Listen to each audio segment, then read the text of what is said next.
large banks and brokers. We have this in the list in two parts, large banks, brokers, and small, medium-sized banks. Washington Mutual, number one, it's 93% off its high. And we're going to find it has lots and lots of other problems. This is a serious loss. It's only a matter of time before this bank goes under. What's keeping it up right now is probably a mystery. After that, Wachovia. This is the poster child for subprime loans. We'll hear more about that too. 87%. This is as of Monday. Citibank 75. Also, if it hits 80, it's like in serious trouble. Union Bank of Switzerland 73%. This is Swiss Bank. And we'll see Citibank and UBS may be both too big to fail. Their respective governments will probably keep them afloat. In England, the Royal Bank of Scotland, which also does business in the United States, is in the worst shape. There are several large British banks that could fail also. RBS is leading the way down. And there's another bank, KeyCorp, which is off 82% of this high. This popped up on my list. I actually could not even find much news about it.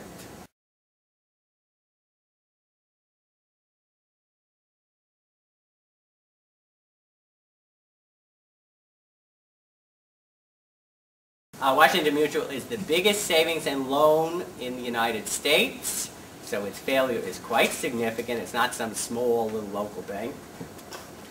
You've checked CD rates. It has the highest one-year CD rate of any bank. A tip-off this big trouble. Lost $3.3 billion in the second quarter.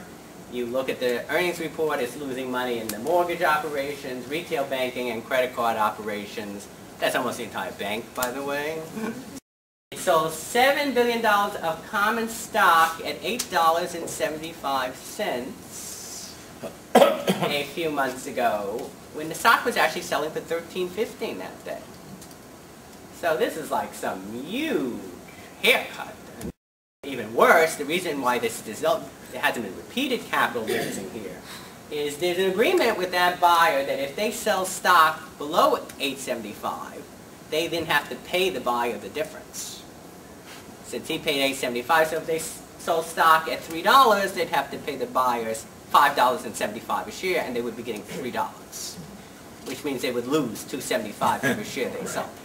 There's no way they can even raise more capital. They are completely stuck. This is in a death spiral. There's no way of saving this company.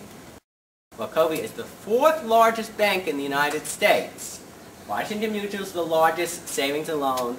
Wachovia is the fourth largest commercial bank. The only banks larger are Citibank, JP Morgan Chase, and Bank of America. This is a huge bank, and it's almost certainly going to go under also. They bought a mortgage company called Golden West Financial in 2006. It was famous for its pick-a-payment mortgages. And what these are, you can pay whatever you want on your mortgage, including less than the interest payment. No principal and less than the interest payment. So the mortgages get bigger and bigger and bigger.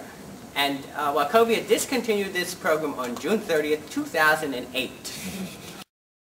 It was $8.8 billion in the second quarter. That's huge. It raised $15.3 billion in bond and stock sales. There was a number of cases of capital raising. The CEO was forced out.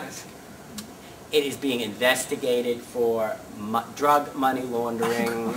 It's been going on for quite some time. There was actually a massive fraud investigation, which they settled for $1 billion and several $billion.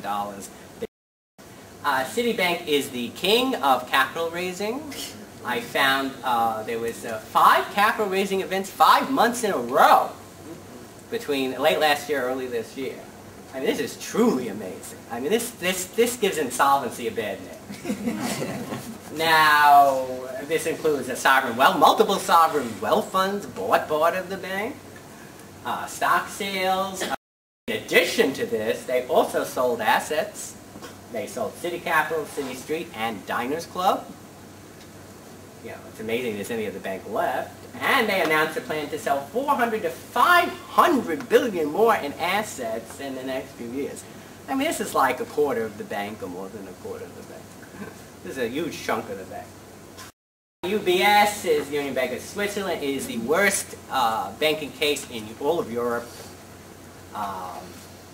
They've had the most write-downs in the world, anywhere. In fact, UBS is usually number 1, and Merrill is 2, Citibank is 3, sometimes Citibank can be 2, Merrill can be 3.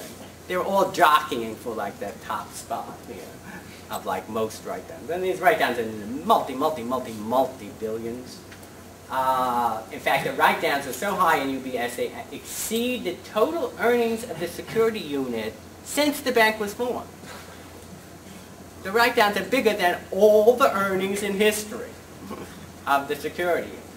This is a healthy bank. They raise capital through stock sales and foreign funds. Sovereign wealth funds is what I mean by that. There's lots of rumors and news stories, clients all leaving them in every division.